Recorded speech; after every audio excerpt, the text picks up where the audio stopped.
ଏ ଗୋଟେ ଜନ ଆନ୍ଦୋଳନ ସୃଷ୍ଟି ଆଜି ପ୍ରଥମ ଆରମ୍ଭ ହେଇଛି କାରଣ ଏଠି ଯେ ଅଫିସର ଥିଲେ ମାନସ ରଞ୍ଜନ ଦାସ ସେ ରେଞ୍ଜର ଅଫିସର କୁହାଏ କିନ୍ତୁ ଆମ ଅଞ୍ଚଳ ଲୋକ ରେଞ୍ଜର ବୋଲି ନୁହଁ ଗୋଟେ ଅନୁଷ୍ଠାନ ବୋଲି ସେ ଜାଣିଛନ୍ତି କାରଣ ଏ ଅଞ୍ଚଳ ପାଇଁ ସେ ଆସିଲା ପରେ ଭିତରକନିକାର ତ ଯଥେଷ୍ଟ ବିକାଶ ହେଇଛି ତାଙ୍କ ନେତୃତ୍ୱରେ ଏଠି ବନ୍ୟଜନ୍ତୁ ଶିକାର ସମ୍ପୂର୍ଣ୍ଣ ଭାବରେ ବନ୍ଦ ହେଇଛି।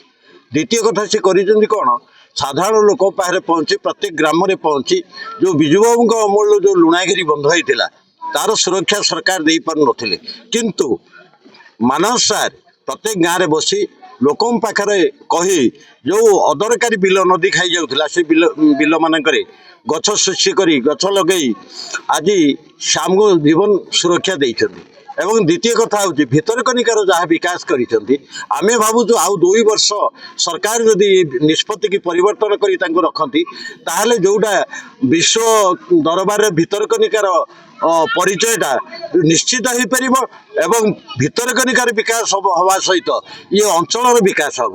ମାନସ ସାର୍ ଭଳି ଲୋକ ଏ ଅଞ୍ଚଳର ସମସ୍ତ ରୋଗୀ ଠାରୁ ଆରମ୍ଭ କରି ମନ୍ଦିର ମସଜିଦ ଏବଂ ମା'ମାନଙ୍କୁ ସମସ୍ତଙ୍କୁ ସବୁ ପ୍ରକାର ସହଯୋଗ ସାହାଯ୍ୟର ହାତ ମଧ୍ୟ ବଢ଼ାଇଛନ୍ତି। ପୂର୍ଣ୍ଣ ଭାବରେ ଆମେ ଏ ଅଞ୍ଚଳ ଲୋକ ବଦଳିତ ସରକାର ନିଶ୍ଚିତ କରିବେ ଇଏ ହେଉଛନ୍ତି ଲୋକଙ୍କ ସରକାର ମିନିମମ୍ ପିଟୁଛି ଯେ ମୁଁ ହେଉଛି ଲୋକଙ୍କ ସରକାର ଆମେ ଲୋକ ଚାହୁଁଛୁ ଏ ଅଫିସରକୁ ଆଉ 2 ବର୍ଷ ଭିତରକନିକାରେ ଯଦି ଭିତରକନିକାର ରକ୍ଷା କବଚ ଭାବରେ ଭିତରକନିକାର ସୁରକ୍ଷା ପାଇଁ ଆଉ 2 ବର୍ଷ ଏଠାରେ ରଖାଯିବ ତାହେଲେ ଭିତରକନିକାର ବିକାଶ ହେବା ସହିତ ଏ ଅଞ୍ଚଳ ନିଶ୍ଚିତ ଆଉ କିଛି ଆଗକୁ ଯିବ କିଛି ବିକାଶ ହେବ କିଛି ଯୁବକ ମଧ୍ୟ ନିଯୁକ୍ତି ପାଇବେ ଏବଂ ଏ ଅଞ୍ଚଳର କିଛି ଗରିବ ଲୋକ ସବୁଦିନର କାମ ଯେଉଁ ଆମେ ଯେଉଁ ଖଟିଖିଆ ମୂଲିଆ ଲୋକ ଆମେ ଏଠି ଖୁବ୍ କମ୍ ଲୋକ କେରଳ ଗୁଜରାଟ ଯାଉଛନ୍ତି ଯାହା ମାନସ ସାର୍ଙ୍କ ନେତୃତ୍ୱରେ ପ୍ରତ୍ୟେକ ଦିନ 100ରୁ 200 ଲୋକ ଏଠି କାମ କରି ତାଙ୍କର ପରିବାର ଭରଣ ପୋଷଣ କରୁଛନ୍ତି ତାହା ସମ୍ଭବ ହେବ। ନିଶ୍ଚିତ ଭାବରେ ମାନସ ସାର୍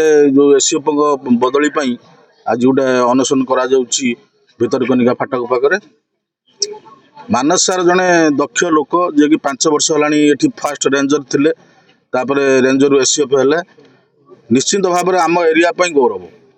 ଆମ ଏରିଆ କାହିଁକି ଏଇ ଯେଉଁ 7 ଗୋଟି ପଞ୍ଚାୟତ ଅଛି ସମସ୍ତଙ୍କ ହୃଦୟ ଭିତରେ ମାନସ ସାର୍ ଅଛନ୍ତି। ଆମର ସାଧାରଣତଃ ଡାଙ୍ଗମାଳରେ ପ୍ରାୟ ଗରିବ ଲୋକ ରୁହନ୍ତି। ଭିତରକନିକା ବଞ୍ଚାଅ ପ୍ଲସ୍ ଯେଉଁ ଭିତରକନିକା ପାଖରେ ଯେଉଁ ଗାଁ ଯେଉଁ ଲୋକମାନେ ଅଛନ୍ତି ସେମାନେ ପ୍ରାୟତଃ ଚାଷ ଏବଂ ମଜୁରୀ ଲାଗି ଚଳନ୍ତି। ମାନସ ସାର୍ ରହିବା ଦ୍ୱାରା ସେମାନଙ୍କର ଆର୍ଥିକ ସ୍ଥିତି ମଧ୍ୟ ବଦଳୁଛି। ସବୁଦିନେ ଏଠି ଆମ ଡାଙ୍ଗମାଳରୁ ପ୍ରାୟ 50ରୁ 100 ଲୋକ ଏଠି କାମ ପାଆନ୍ତି। ତେଣୁକରି ଭିତରକନିକା ଯେଉଁ ଟୁରିଜିମ୍ ପ୍ଲେସ୍ କରାଯାଇଛି ଯେଉଁ ଭିତରକନିକା ପର୍ଯ୍ୟଟନ କ୍ଷେତ୍ର କରାଯାଇଛି ନିଶ୍ଚିତ ଭାବରେ ଏଠି ଭିତରକନିକା ବଞ୍ଚିବା ସହିତ ଲୋକମାନେ ମଧ୍ୟ ବହୁତ ଉପକୃତ ହେଉଥିଲେ ଯାହାଫଳରେ କି ଭିତରକନିକା ଅଗ୍ରଗତି କରିଛି।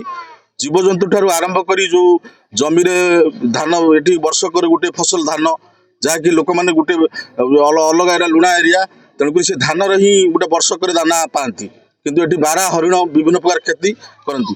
ଆମେ ସେ କମ୍ପ୍ଲେନ୍ ମୁଁ ବିଚ୍ ପ୍ରେସିଡେଣ୍ଟ ଅଛି ଡିସିରେ ଆମେ କମ୍ପ୍ଲେନ୍ ଦେଇଛୁ ଲୋକ ଯେଉଁ କ୍ଷତି ଜିନିଷ ବି ସେ ସାଙ୍ଗେ ସାଙ୍ଗେ ଡିଏଫ୍ ଅଫିସ୍ ପଠାଇ ତାର ଭରଣ ତାର ଯେଉଁ ଆର୍ଥିକ ସ୍ଥିତି ଇଏଟାକୁ ଦିଅନ୍ତି। ସମସ୍ତଙ୍କ ହୃଦୟ ଭିତରେ ମାନସ ସାର୍ ଅଛନ୍ତି। ସ୍କୁଲ ଠାରୁ ଆରମ୍ଭ କରି ଯେଉଁ କଥା ମନ୍ଦିର କଥା କହିଲେ ମଧ୍ୟ ସେ ଦାନ କରନ୍ତି।